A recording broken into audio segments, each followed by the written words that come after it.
Big boss Malayalam season 6 അടുത്ത ആഴ്ചയിലെ power ടീമിന് വേണ്ടിയിട്ടുള്ള ഗംഭീര മത്സരം നടക്കുകയാണ്. മത്സരത്തിനിടയ്ക്ക് പക്ഷേ നമ്മുടെ അംഗനവാടി പിള്ളേരെ പോലെ അവൻ എന്നെ തോണ്ടി, അവൻ എന്നെ പിച്ചി, അവൻ എന്നെ വലിച്ചു, അവൻ എന്നെ പിടിച്ചു എന്നുള്ള രീതിയിലുള്ള പരാതികൾ ഉയർന്നു വന്ന് ബിഗ് ബോസ് ആ രണ്ട് ടീമിനെയും അപ്പുറം ഇപ്പുറം മാറ്റിയിരുത്തുന്നു. രണ്ട് ടീമിനെ അല്ല, രണ്ട് ടീമിലെ രണ്ട് വ്യക്തികളെ, ഒന്ന് ജിൻഡോയും ഒന്ന് ഗബ്രിയെയും അങ്ങോട്ട് മാറ്റിയിരുത്തുന്നുണ്ട്. രണ്ട് റൂമിലേക്ക് മാറ്റിയിരുത്താൻ വേണ്ടി പറയുന്നു. കുറേ ആളുകൾ ഗബ്രിയുടെ ഭാഗത്ത് ശരിയുണ്ടെന്ന് പറയുന്നു, കുറേ ആളുകൾ ജിൻഡോയുടെ ഭാഗത്ത് ശരിയുണ്ടെന്ന് പറയുന്നു. അതിനകത്ത് ജിൻഡോയുടെ ടീമിലുള്ള ഒരാൾ ഓപ്പോസിറ്റ് നിന്നിട്ട് സംസാരിക്കുന്നുണ്ട്. അതിനെക്കുറിച്ച് ഞാൻ വീഡിയോയിൽ തൊട്ട് മുമ്പിട്ടുണ്ട്. വളരെ രസകരമായിട്ടുള്ള ഒരു കാര്യം ഞാൻ തൊട്ട് മുമ്പത്തെ വീഡിയോയിൽ പറഞ്ഞിട്ടുണ്ട്. ഇവിടെ ബിഗ് ബോസ് എല്ലാവരെയും വിളിച്ച് നമ്മുടെ ലിവിങ് ഏരിയയിലേക്ക് കൊണ്ടുവന്നിരുത്തുന്നു. ബിഗ് ബോസ് ചോദിച്ചും ഇതേ ചോദ്യം തന്നെയാണ്, ഇതെന്താണ് അംഗനവാടി പിള്ളേരെ പോലെ നിങ്ങൾ എന്നെ തോണ്ടി, എന്നെ പിച്ചി, എന്നെ മാന്തി എന്നൊക്കെ പറയുന്നത്?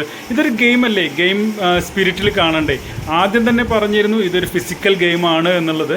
എന്താണ് ആ രീതിയിൽ കാണാത്തതെന്ന് ചോദിച്ചുകൊണ്ട് ബിഗ് ബോസ് തന്നെ ഗബ്രിയെ ഒന്ന് തേച്ചൊട്ടിക്കുകയാണ് ചെയ്തത്. കാരണം ജിൻഡോ ചെയ്തത് അത് ഒട്ടിച്ചതിന് ശേഷം അവിടെ ഹോൾഡ് ചെയ്ത് നിർത്തുക എന്നുള്ളതാണ്.